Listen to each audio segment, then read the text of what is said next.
आज हम जिस मूवी की कहानी आपके लिए लेकर आए हैं उसका नाम है गॉडजिला वर्सेस कॉन्ग। मूवी की शुरुआत में हम कॉन्ग को देखते हैं जो कि सो रहा था। तभी वो उठकर एक झरने के नीचे नहाने लगता है, लेकिन आज कॉन्ग थोड़ा गुस्से में है और अपने पास वाले एक पेड़ को उखाड़ लेता है। इतने में ही हम एक छोटी बच्ची जिया को देखते हैं। दरअसल जिया और कॉन्ग दोनों एक साथ रहते हैं और जिया कॉन्ग को बहुत अच्छी लगती है। दरअसल जिया ना ही सुन सकती है और ना ही बोल सकती है, बस इशारों में अपनी बातों को समझाती है। तभी कॉन्ग अपने पास वाले उस पेड़ के तने को आसमान में फेंकता है और वो तना सीधा जाकर ऊपर लगी एनर्जी वॉल में लगता है, जिससे कि वो एनर्जी वॉल उस जगह से टूट जाती है। जैसे ही ये एनर्जी वॉल टूटी, बाहर मौजूद सभी साइंटिस्ट को भी पता चल जाता है, क्योंकि हेडक्वार्टर में एनर्जी वॉल के टूटने पर एक अलार्म चालू हो गया था। अगले दिन उस आइलैंड के अंदर डॉक्टर एंड्रूज नाम की एक साइंटिस्ट आती है। तभी उसके साथ खड़ा आदमी एंड्रूज से कहता है कि अब कॉन को यहाँ पर रखना सेफ नहीं है, इसलिए हमें उसे जल्दी से जल्दी कहीं और शिफ्ट करना होगा। लेकिन एंड्रूज कहती है कि ऐसा हो ही नहीं सकता, क्योंकि अगर कॉन्ग के बारे में गॉडजिला को पता चला तो इनके बीच में बहुत ही भयंकर युद्ध छिड़ जाएगा, क्योंकि दोनों बहुत ही ज्यादा खतरनाक और शक्तिशाली टाइटन हैं। इसके बाद हम बर्नी नाम के एक आदमी को देखते हैं। दरअसल वो एक हैकर है और खुद का एक रेडियो प्रोग्राम भी चलाता है, जिसमें वो गॉडजिला के बारे में काफी जानकारी देता रहता है। बर्नी सीधा अपनी कार से उतरकर एपेक्स नाम की टेक्नोलॉजी कंपनी में चला जाता है। वो वहाँ की सबसे बड़ी कंपनी है जो कि इंसानों के भविष्य के लिए बहुत ही एडवांस टेक्नोलॉजी बना रही थी। दरअसल बर्नी उसी कंपनी में काम करता है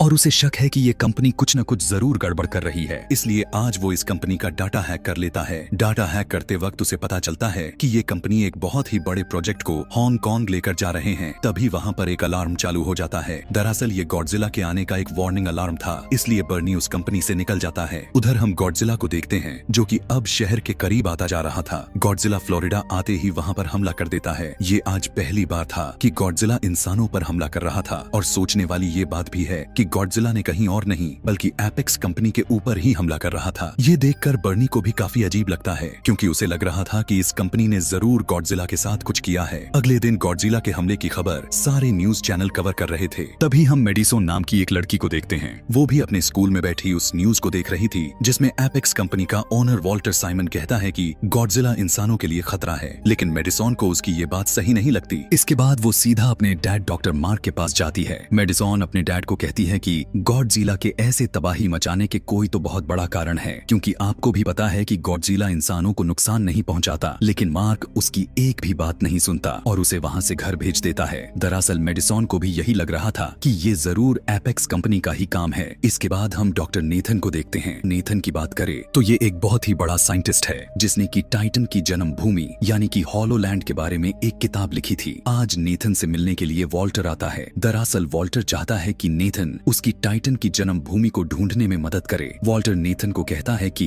इस बार गॉडजिला बहुत ही ज्यादा ताकतवर है और जो उसे ये ताकत मिली है वो उसे उसकी जन्म भूमि से ही मिली है, जो कि इन्हें जिंदा रहने में मदद करती है। इसलिए अगर हमें वो एनर्जी मिल गई तो हम गॉडजिला से भी ताकतवर टाइटन बना सकते हैं, ताकि हम उसे खत्म कर सकें। और हमारी कंपनी ने बहुत ही ज्यादा एडवांस स्पेसशिप बनाई है, जिसकी मदद से तुम उस होल में जा सकते हो। दरअसल वॉल्टर उस होल की बात कर रहा है जो कि होलोलैंड में जाकर खुलता है। वॉल्टर नेथन को कहता है कि इस शिप में बैठने के बाद वहाँ की हाई डेंसिटी तुम्हारा बाल भी बांका नहीं करेगी। ये सुनकर नेथन कहता है कि मेरे पास एक आइडिया है। दरअसल ये टाइटन अपनी जन्मभूमि पर जरूर जाते हैं, इसलिए हम कॉन की मदद से उसकी जन्मभूमि को ढूंढ सकते हैं। इसके बाद नेथन वहाँ से सीधा डॉक्टर एंड्रूज के पास जाता है। वो एंड्रूज को कहता है कि हमें टाइटन की जन्मभूमि को ढूंढने के लिए कॉन की जरूरत पड़ेगी, क्योंकि अंटार्कटिका में एक होल है जिसके अंदर सिर्फ टाइटन ही जा सकते हैं और हमें कॉन को वहाँ पर ले जाना होगा। एंड्रूज पहले तो नेथन को मना करती है, लेकिन उसकी जिद के पीछे वो मान जाती है। इसके बाद हम देखते हैं कि वहाँ कॉन को एक शिप से अंटार्कटिका ले जाया जा रहा था। ये सभी लोग गॉडजिला से बचकर एक सेफ रास्ते से जा रहे थे, ताकि इनका सामना गॉडजिला से ना हो, क्योंकि अगर इन दोनों का एक दूसरे के साथ आमना सामना हो गया तो ये तबाही मचा देंगे, क्योंकि ये सदियों से एक दूसरे के दुश्मन जो हैं। तभी रात में जिया कॉन के पास जाती है। इतने में ही वहाँ पर एंड्रूज भी आ जाती है। जिया एंड्रूज को बताती है कि कॉन गुस्सा है क्योंकि हमने उसे बांध रखा है। फिर हम मेडिसन को देखते हैं जो कि अपने दोस्त जोश के साथ उस हैकर को ढूंढने के लिए निकल जाती है, क्योंकि हैकर ही वो आदमी है जो उसे गॉडजिला और एपेक्स कंपनी के बीच के राज के बारे में बता सकता है। दोनों वहाँ से एक स्टोर वाले के पास चले जाते हैं, क्योंकि बर्नी उस स्टोर से काफी ज्यादा ब्लीच खरीदता था। जोश उस स्टोर वाले को कुछ पैसे दे देता है, जिससे कि वो स्टोर वाला उन्हें बर्नी का एड्रेस बता देता है। इसके बाद वो दोनों सीधा बर्नी के छोटे से कैबिन के बाहर पहुंच जाते हैं। बर्नी इसके बाद उन्हें वहाँ से सीधा एक बार में ले जाता है। मेडिसन बर्नी को बताती है कि मुझे लगता है कि एपेक्स और गॉडजिला का जरूर कोई ना कोई कनेक्शन जरूर है। ये सुनकर बर्नी कहता है कि हाँ, मुझे भी यही लगता है, क्योंकि मैंने एपेक्स कंपनी का डाटा हैक किया था, जिसमें मुझे पता चला था कि एपेक्स कंपनी हांगकांग हेडक्वार्टर में बहुत सारा सामान भेज रही है, जो कि नॉर्मल सामान से बहुत ज्यादा है, और उसी हेडक्वार्टर पर गॉडजिला ने भी हमला किया था। इसके बाद वो प्लान बनाते हैं कि वो एपेक्स हेडक्वार्टर में जाकर इसके बारे में पता लगाएंगे। उधर शिप में हम एंड्रूस और नेथन को एक साथ बैठा देखते हैं। एंड्रूस नेथन को बताती है कि उसी आइलैंड पर जिया के माँ बाप मारे गए थे, क्योंकि वहाँ पर बहुत ही भयानक बाढ़ आई थी, लेकिन कॉन्ग ने तब जिया को बचाया था, और जिया की वजह से ही कॉन्ग इस शिप के साथ कुछ कर नहीं रहा, नहीं तो वो अभी तक इस शिप को तबाह कर चुका होता। इधर हम शिप में जिया को देखते हैं। वो अपने कमरे में बैठी हुई थी कि तभी वो गॉडजिला के आने को महसूस कर लेती है,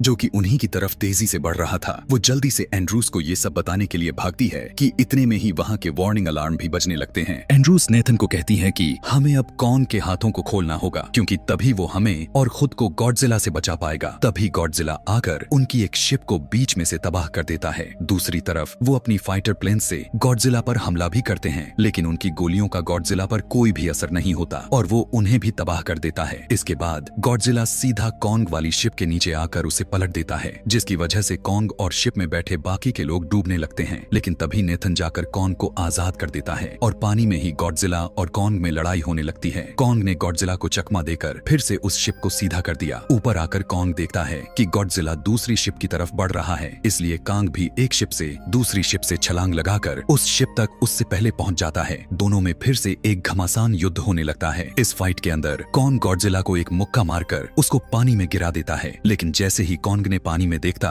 उसके अंदर से एक नीले रंग की रोशनी बाहर आ रही थी। दरअसल ये कुछ और नहीं बल्कि गॉडजिला के मुंह से निकालने वाली बहुत ही खतरनाक एनर्जी थी। लेकिन कॉन्ग टाइम रहते उस शिप से कूद जाता है और उन दोनों की फिर से पानी में लड़ाई होने लगती है। गॉडजिला कॉन्ग को समंदर की गहराई में ले जाने लगता है, क्योंकि गॉडजिला की तरह वो पानी में सांस नहीं ले सकता। ऊपर शिप में एंड्रूस नेथन को कहती है कि हमें कॉन्ग को बचाना होगा, इसलिए वो बहुत सारे वाटर बॉम्ब पानी में डाल देते हैं, जिससे कि कॉन्ग गॉडजिला के चंगुल से बचकर पानी से बाहर आ जाता है। उधर नेथन शिप के कैप्टन से कहता है कि वो सारे शिप्स के इंजन को बंद कर दे, जिससे कि गॉडजिला को लगेगा कि वो सभी मर चुके हैं। कैप्टन ऐसा ही करता है और शिप के सभी इंजन को बंद कर देता है, जिससे कि गॉडजिला वहां से चला जाता है। अब वो इंजन भी शुरू नहीं कर सकते थे, क्योंकि अगर उन्होंने ऐसा किया तो गॉडजिला फिर से वापस आ जाएगा। इसलिए नेथन एंड्रूस को कहता है कि हम कॉन्ग को आसमान से लेकर जाएंगे। इसके बाद हम मेडिसन, बर्नी और जोश को देखते हैं। सभी लोग छुपकर एपेक्स हेडक्वार्टर के अंदर चले जाते हैं। अंदर जाने के बाद वो देखते हैं कि वहाँ पर बहुत सारे अंडे पड़े थे, लेकिन उन्हें ये नहीं पता होता कि ये अंडे किसके हैं। वो सभी वहाँ पर सब कुछ देख ही रहे थे कि तभी वहाँ के सारे दरवाजे बंद हो जाते हैं। दरअसल ये कुछ और नहीं बल्कि एक बहुत बड़ा कंटेनर था, जो कि हांगकांग जाने वाला है। ये देखकर बर्नी तो बहुत खुश हो जाता है, क्योंकि अब उन्हें पता चल जाएगा कि वहाँ पर क्या चल रहा है। उधर नेथन का आइडिया काम आता है और वो कांग को हेलीकॉप्टर्स के जरिए अंटार्कटिका ले आते हैं। वहाँ पर आते ही जिया कांग को उस होल की तरफ इशारा करके समझाती है कि तुम्हें वहाँ जाना है, क्योंकि वहाँ तुम्हारा घर और परिवार है। ये देखकर कांग तेजी से उस होल की तरफ भागने लगता है। नेथन और उसकी टीम 3 स्पेसशिप को लेकर कांग का पीछा करते हैं, लेकिन जैसे ही वो इनवर्स ग्रेविटी में जाते हैं, उनकी शिप बहुत ही ज्यादा तेजी से आगे बढ़ने लगती है।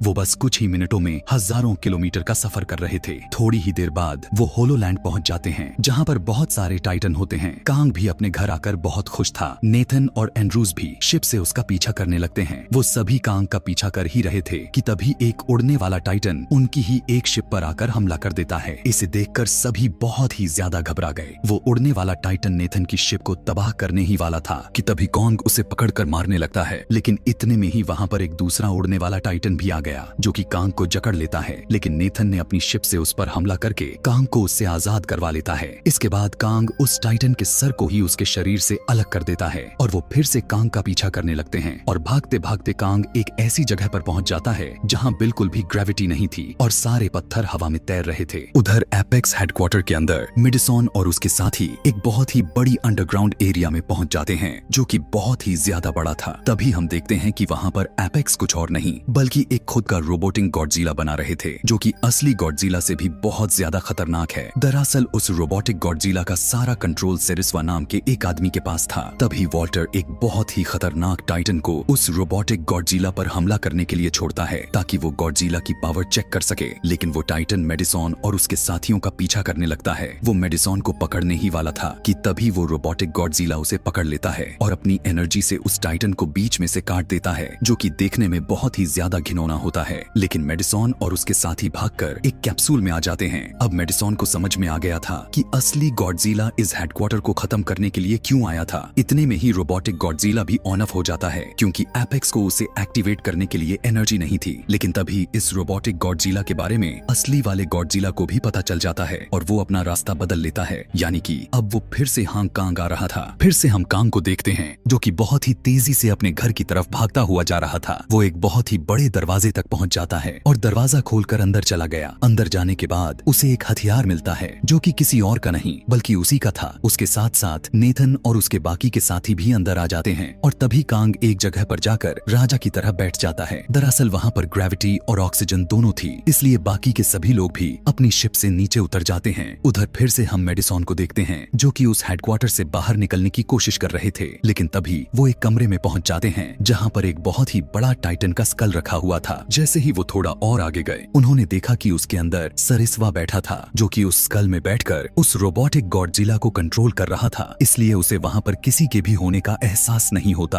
बाहर गॉडजिला अब हांग कांग पहुंच गया था और वो तबाही मचाने लगता है, जिससे कि चारों ओर भगदड़ मच जाती है। दूसरी तरफ अभी भी उस होलोलैंड में सभी उस एनर्जी को ढूंढ रहे थे कि तभी कांग के हाथ वाला हथियार चमकने लगता है। कांग अपने उस हथियार को एक जगह पर रख देता है, जिससे कि वहां की सारी जगह चमकने लगती है। दरअसल ये वही जगह थी जिससे कि गॉडजिला का हथियार चार्ज होता है, लेकिन कांग ने जैसे ही वो हथियार वहां पर रखा, गॉडजिला को भी उसके बारे में पता चल जाता है कि वो होलोलैंड में है और वो अपनी पूरी एनर्जी लगाकर जमीन में होल करने लगता है। उधर वॉल्टर की बेटी जो कि उनके साथ होलोलैंड में आई हुई थी, वो अपने एक डिवाइस से वहां की एनर्जी का सैंपल लेने लगती है, जिससे कि हांग कांग में मौजूद वो रोबोटिक गॉडजिला भी चार्ज हो रहा था। लेकिन एंड्रूज उसे ऐसा करने से मना करती है क्योंकि उन्हें अभी तक इस एनर्जी के बारे में ज्यादा कुछ पता नहीं होता। लेकिन तभी वॉल्टर के गार्ड्स उन पर बंदूक तान लेता है। ये देखकर कांग को गुस्सा आ जाता है, लेकिन इतने में ही वहां की जमीन हिलने लगती है। उधर उस एनर्जी की वजह से वो रोबोटिक गॉडजिला बिल्कुल चार्ज हो गया था, इसलिए वॉल्टर सेरिस्वा को उसे एक्टिवेट करने के लिए कहता है। लेकिन सेरिस्वा उसे कहता है कि इस एनर्जी के बारे में हमें कुछ भी पता नहीं है,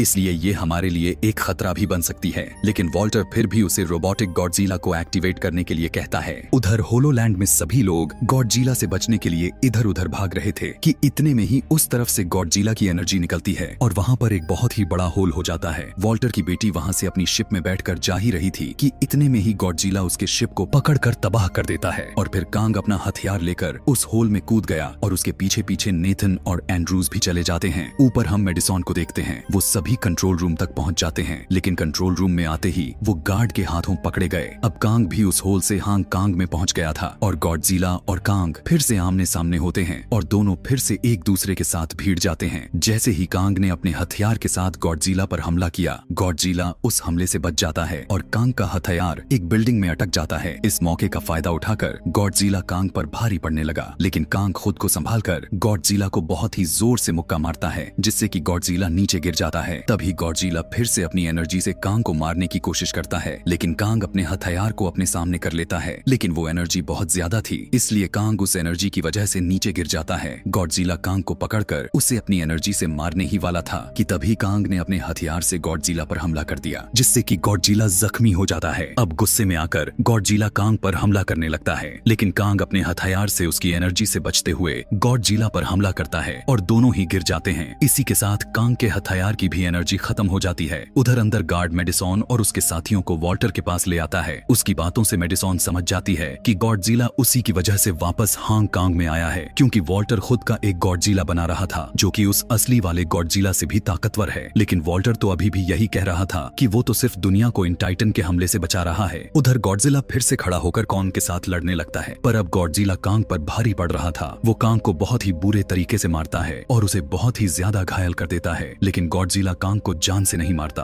और वहां से जाने लगा। कांग भी खड़ा होने की कोशिश करता है, लेकिन वो फिर से नीचे गिर गया और बेहोश हो जाता है। उधर फिर से हमें हेडक्वार्टर को दिखाया जाता है, जहां पर रोबोटिक गॉडजिला अब एक्टिवेट हो गया था, लेकिन वो सरिस्वा के कंट्रोल में नहीं था, बल्कि उस एनर्जी की जगह वो खुद पर कंट्रोल कर रहा था और वो वॉल्टर को भी मार देता है। लेकिन मेडिसॉन और उसके साथी उस हमले में बच जाते हैं। इसके बाद रोबोटिक गॉडजिला हेडक्वार्टर से बाहर आकर गॉडजिला पर हमला कर देता है और वो उस पर काफी भारी भी पड़ रहा था। अंदर बर्नी और बाकी के उसके साथी प्लान बनाते हैं कि वो खुद ही इस रोबोटिक गॉडजिला को डीएक्टिवेट करेंगे। फिर हम नेथन और एंड्रूस को देखते हैं जो कि जिया को कांग के पास लेकर आए थे। नेथन और एंड्रूस देखते हैं कि रोबोटिक गॉडजिला असली वाले गॉडजिला को बहुत ही बुरे तरीके से मार रहा था। जिया जैसे ही कांग की धड़कनों को महसूस करती है वो रोने लगती है। जिया इशारों से एंड्रूस को बताती है कि कांग की दिल की धड़कनें कम होती जा रही है। इसलिए एंड्रूस और नेथन प्लान बनाते हैं कि वो कांग को अपनी स्पेसशिप की मदद से बिजली का झटका देंगे। नेथन जल्दी से अपने स्पेसशिप को कांग के ऊपर ले जाता है और उस शिप को एक्टिवेट करके खुद वहाँ से बाहर भाग आता है और थोड़ी ही देर बाद वहाँ पर बहुत ही जोर से ब्लास्ट होता है जिससे कि कांग फिर से जाग जाता है। इसके बाद जिया कांग को इशारों से समझाती है कि गॉडजिला दुश्मन नहीं है बल्कि दुश्मन तो वो रोबोटिक गॉडजिला है। उधर हेडक्वार्टर में अभी भी मेडिसन और उसके साथी उस रोबोटिक गॉडजिला को बंद करने में लगे हुए थे। बाहर वो रोबोटिक गॉडजिला असली वाले गॉडजिला को बहुत ही ज्यादा जख्मी कर देता है। वो उसे बस मारने ही वाला था कि तभी वहाँ पर कांग आकर उसे बचा लेता है। ये सब गॉडजिला भी देखता है। वो रोबोटिक गॉडजिला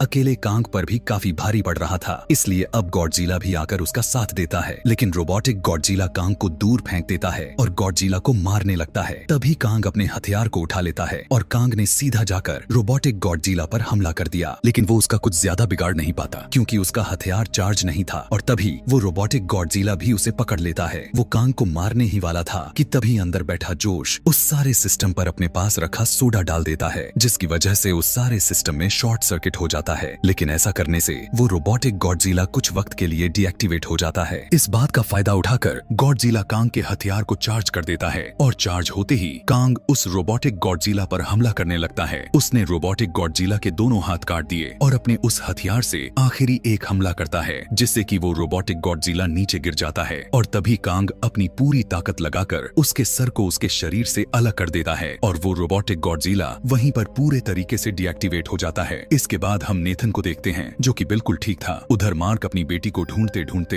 हांग कांग आ गया था और मेडिसन को ढूंढ रहा था। तभी उसे मेडिसन दिख जाती है और वो उसे सही सलामत देखकर बहुत ही ज्यादा खुश था। मेडिसन अपने डैड को बर्नी और जोश से मिलवाती है। वो बताती है कि बर्नी ने ही हमारी जान बचाई है। तभी गॉडजिला बहुत ही जोर से दहाड़ लगाता है जिससे कि कांग को लगता है कि वो फिर से उससे लड़ना चाहता है, लेकिन गॉडजिला बिना कांग से लड़े वहाँ से चला जाता है। ये देखकर सभी बहुत ही ज्यादा खुश होते हैं। इसके बाद हम देखते हैं कि कांग अब अपने घर होलोलैंड में है और अपने घर आकर वो भी काफी खुश है। साथ ही वहाँ पर नेथन और जिया भी होते हैं। इसी के साथ ये मूवी यहीं पर खत्म हो जाती है। ऐसे ही और मूवी एक्सप्लेनेशन वीडियोस देखने के लिए कमेंट में नेक्स्ट लिखना ना भूलें। Thanks for watching.